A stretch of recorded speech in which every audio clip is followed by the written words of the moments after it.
నమస్తే. ఇన్నాళ్ళు నన్ను సపోర్ట్ చేస్తూ, ఎంకరేజ్ చేస్తూ మీ ప్రేమని నాకు అందిస్తున్న ప్రతి ఒక్కరికి కృతజ్ఞతలు. అలాగే ఈ వీడియో కూడా ఖచ్చితంగా మీకు ఉపయోగపడుతుంది. లైక్, షేర్ అండ్ సబ్స్క్రైబ్ చేసి మీ సపోర్ట్‌ని నాకు అందించండి. అలాగే ఈ వీడియో పట్ల మీకున్న అభిప్రాయాన్ని కామెంట్ సెక్షన్‌లో కామెంట్ చేసి తెలియజేయండి. ఇప్పుడు వీడియోని చూద్దాం. ఓం శ్రీ గణేశాయ నమః.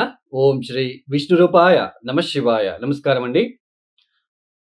2024 జూలై మాసంలో ద్వాదశ రాశి వాళ్ళ మాస ఫలితాలు ఎలా ఉందో తెలుసుకుందాం.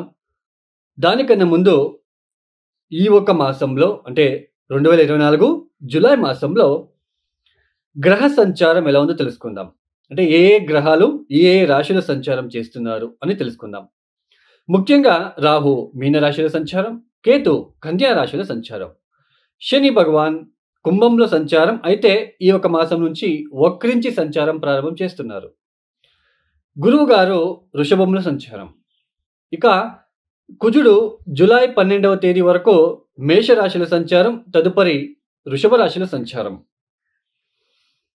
సూర్యుడు జూలై 16వ తేదీ వరకు మిథున రాశిలో సంచారం, తదుపరి కర్కాటక రాశిలో సంచారం. శుక్రుడు జూలై 7వ తేదీ వరకు మిథునంలో, తదుపరి కర్కాటక రాశిలో సంచారం. ఇక్కడ శుక్రుడు ఈ ఒక జూలై 11వ తేదీ తర్వాత అస్తంగత త్యాగం చేస్తున్నాడు. అంటే ఉదయిస్తున్నాడు అని అర్థం. ఇన్ని రోజులు మౌఢ్యమి జరిగింది, శుక్ర మౌఢ్యమి. సో ఇక మీద ఉదయిస్తున్నాడని చెప్పుకోవచ్చు. సో శుక్రుడు అస్తంగతం అంటే శుక్ర మౌఢ్యమి జరిగేటప్పుడు, గురు మౌఢ్యమి జరిగేటప్పుడు శుభకార్యాలని చేసుకోరాదు. అందులోన పెళ్లి కావచ్చు, గృహ ప్రవేశం కావచ్చు, ఇలా శుభకార్యాలకి నిషిద్ధమనే చెప్పుకోవచ్చు. ఎందుకంటే వీళ్ళిద్దరు ప్రముఖులు శుభకార్యాలకి, పెళ్లి విషయంలో, ఒక ఇంటికి సంబంధించిన విషయంలో వీళ్ళిద్దరూ ప్రముఖంగా పాత్ర వహిస్తారని చెప్పుకోవచ్చు. సో ఈ ఒక మాసం జూలై 11వ తేదీ తర్వాత శుక్రుడు ఉదయిస్తున్నాడు. బుధుడు జూలై 18వ తేదీ వరకు కర్కాటక రాశిలో సంచారం, తదుపరి సింహ రాశిలో సంచారం. ఈ ఒక గ్రహ సంచారీత్యా ద్వాదశ రాశి వాళ్ళకి ఎలా ఉందో తెలుసుకుందాం. ముఖ్యంగా ప్రేక్షకులకి ఒక మాట చెప్పాలనుకుంటున్నాను. ఇక్కడ ప్రతి ఒక్క వ్యక్తికి కూడా, ప్రతి ఒక్క జీవికి కూడా తన ఒక కర్మ నుంచి, అంటే తన ఒక కర్మ ద్వారా వచ్చే ఫలితాలు. ఇక్కడ వాళ్ళు పుట్టినప్పుడు వాళ్ళు పుట్టిన డేట్ ఆఫ్ బర్త్, టైమింగ్స్ ప్రకారము ఇక్కడ ముఖ్యంగా వాళ్ళ జన్మ జాతకంలో ఏ గ్రహ దోషాలు ఉన్నాయి, ఏ ఇబ్బందులు పడుతున్నారు, అంటే కర్మానుసారంగా వాళ్ళు చేసిన కర్మానుసారంగా ఈ ఒక జన్మలో సో సుఖమా దుఃఖమా అని నిర్ణయించేది జాతకం. ఇలాంటి జాతక చక్రంలో గ్రహ దశాలు అనేది చాలా ఇంపార్టెంట్ అండి. గ్రహ దశాలు అనేది చాలా ప్రముఖమైన పాత్ర వహిస్తుంది. ఇప్పుడు చూడండి, ఒక దశాభుక్తిలో అంటే ఇప్పుడు చంద్రమహాదశ శని భుక్తి, చంద్రమహాదశ బుధ భుక్తి, చంద్రమహాదశ కుజ భుక్తి, ఇలా దశాభుక్తులు వచ్చినప్పుడు, ఒక దశాభుక్తులు వచ్చినప్పుడు, ఒక భుక్తి వచ్చినప్పుడు చాలా ఇబ్బంది లేకుండా ఉంటుంది. లైఫ్ అనేది చాలా బాగా వెళ్తూ ఉంటుంది. ఒక భుక్తి వచ్చినప్పుడు చాలా ఇబ్బందులు పడాల్సి ఉంటుంది. ఇలా దశాభుక్తులు ఫెయిల్ అయినప్పుడు గోచారంలో, ఇప్పుడు రాశి ఫలితాలు మనం చెప్పుకుంటున్నాం కదా. సో దశాభుక్తులు ఫెయిల్ అయినప్పుడు గోచారంలో ఉంటున్న ఒక గ్రహ సంచారాల వల్ల, ఇప్పుడు గురుబలం ఉంది, శని బలం ఉంది అన్నప్పుడు దశాభుక్తులు ఫెయిల్ అయినప్పుడు ఇవి ఆదుకుంటాయి మనల్ని. సో ఇలా దశాభుక్తులు బాలేదు, గోచారంలో గురుబలం లేదు, శని బలం లేదు అన్నప్పుడు చాలా తీవ్రమైన కష్టానికి గురి అవ్వాల్సిన ఒక ప్రమేయం ఏర్పడుతూ ఉంటుంది. సమాజంలో అపకీర్తి కావచ్చు, మ్యారేజ్ విషయంలో అంటే పెళ్లి జీవితంలో ఇబ్బందులు కావచ్చు, కుటుంబ వ్యక్తులతో తగాదాలు కావచ్చు, అన్నదమ్ముల మధ్య తగాదాలు కావచ్చు. ఇలా ఒక దశాభుక్తులకి తగ్గట్టుగా కొన్ని పరిహారాలు వస్తాయండి. మనమే స్వయంగా మనమే చేసుకోవాల్సిన ఒక చిన్న పరిహారాలు వస్తాయి. చాలా ఉన్నాయి, దశాభుక్తికి తగ్గట్టు ఉన్నాయి. మనం ఏదో ఒకసారి ఒక టెంపుల్‌కు వెళ్ళా, ఒక హోమం చేపించగానే మన కర్మ తగ్గింది అని అనుకుంటే అది తప్పు అండి.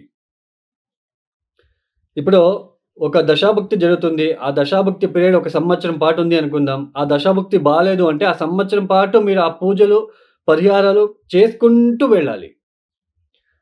సో చాలామంది చెప్తూ ఉంటారు, సో నేను ఆల్రెడీ ఆ పూజలు చేశాను, ఈ పూజలు చేపించాను, వాళ్ళ దగ్గరికి వెళ్ళాను, వాళ్ళ దగ్గరికి చేపించాను అని. బట్ మాకు తగ్గలేదు.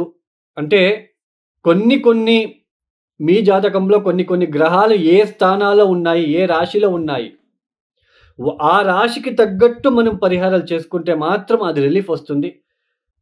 తదుపరి కన్యా రాశి.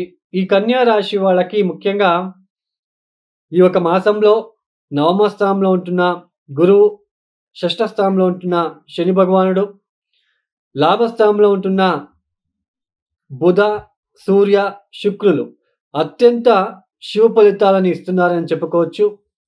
ముఖ్యంగా ఇంట్లో మీకు మంచి గుర్తింపు లభించడానికి అవకాశాలుంటాయి. మీ మాట తీరి వేరే వాళ్ళకి నచ్చుతుంది. మీ మాటల ద్వారానే ఇతరులని స్నేహితులుగా మీరు మార్చుకునే అవకాశాలు ఏర్పడతాయి. తర్వాత తీర్థక్షేత్రాల దర్శనాలు, అంటే దేవుడి కోసం, దేవతా కార్యాల కోసమే మీరు ప్రయాణాలు చేసే అవకాశాలు ఎక్కువగా కలిసి వస్తున్నాయని చెప్పుకోవచ్చు, కనిపిస్తున్నాయి.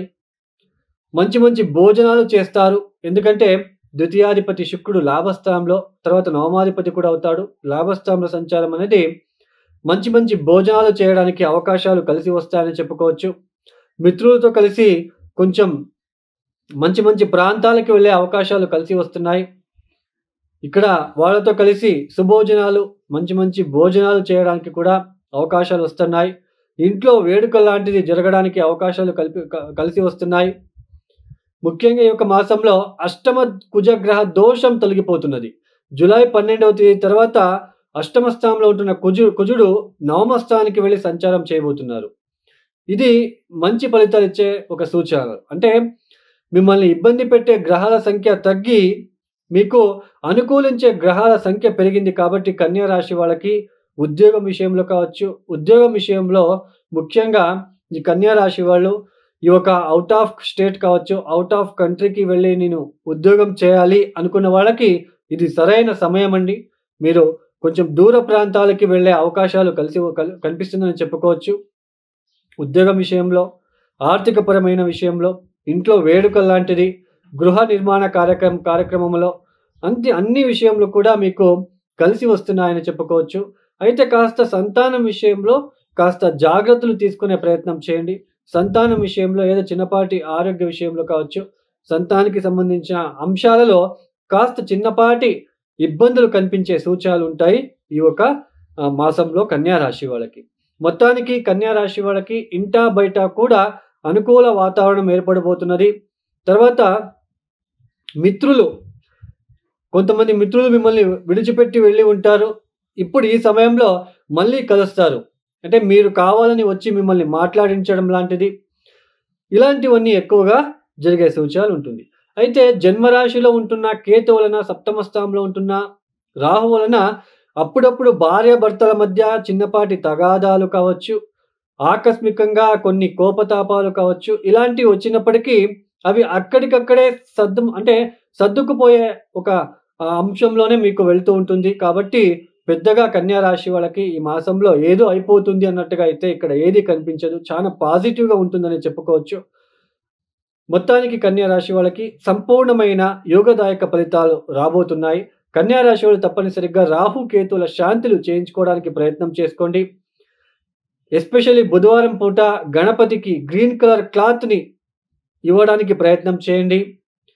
తర్వాత తప్పనిసరిగా మీరు భువనేశ్వరి గాయత్రి మంత్రాన్ని చదువుకోవడానికి ప్రయత్నం చేసుకోండి.